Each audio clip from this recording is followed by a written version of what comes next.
Au cœur d'Atlanta, en Géorgie, en 1886, un pharmacien nommé John Stith Pemberton concocta un nouveau sirop dans un chaudron en laiton à 3 pieds.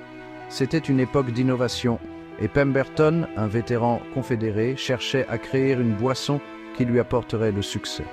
Ce sirop, un mélange unique de saveurs avec des feuilles de coca et des noix de cola, est devenu la base d'une boisson qui allait bientôt conquérir le monde, le Coca-Cola.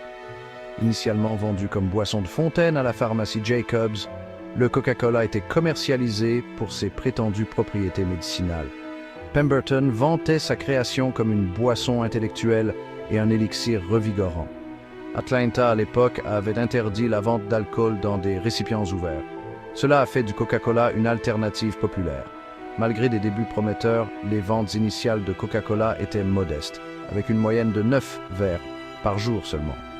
Incertain de son avenir, Pemberton a vendu des parts de son entreprise à divers partenaires. Parmi eux se trouvait Asa Griggs Candler, un homme d'affaires avec un sens aigu des opportunités.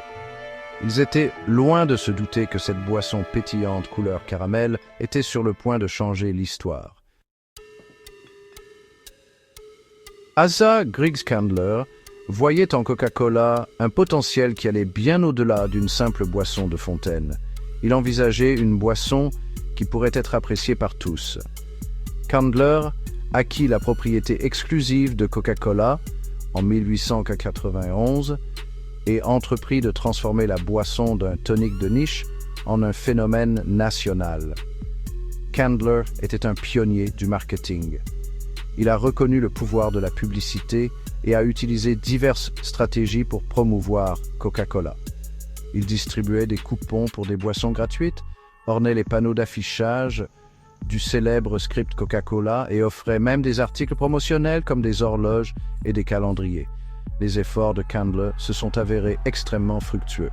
La popularité de Coca-Cola a grimpé en flèche et la boisson est rapidement devenue un nom familier.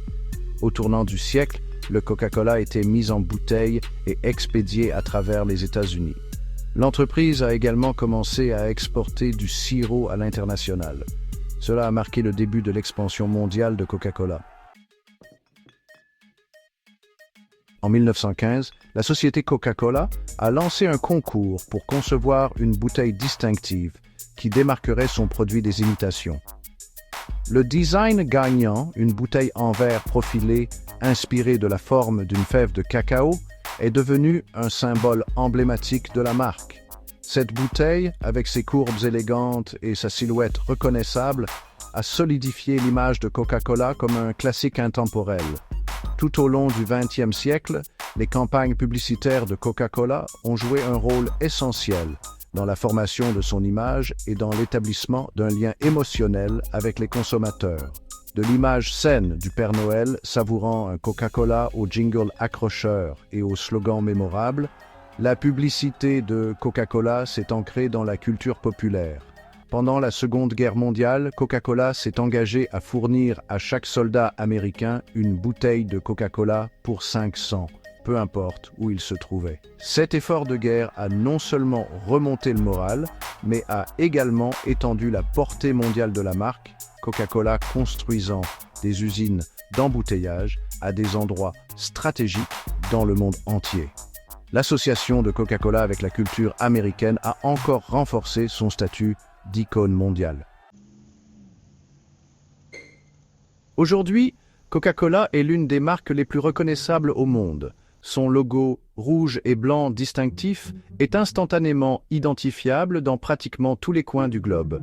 L'entreprise a élargi son portefeuille de produits au-delà du Coca-Cola original pour inclure une vaste gamme de boissons, notamment le Coca-Cola Light, le Sprite, le Fanta et le Minute Maid. Malgré la concurrence d'autres entreprises de boissons et l'évolution des préférences des consommateurs, Coca-Cola est restée une force dominante sur le marché mondial.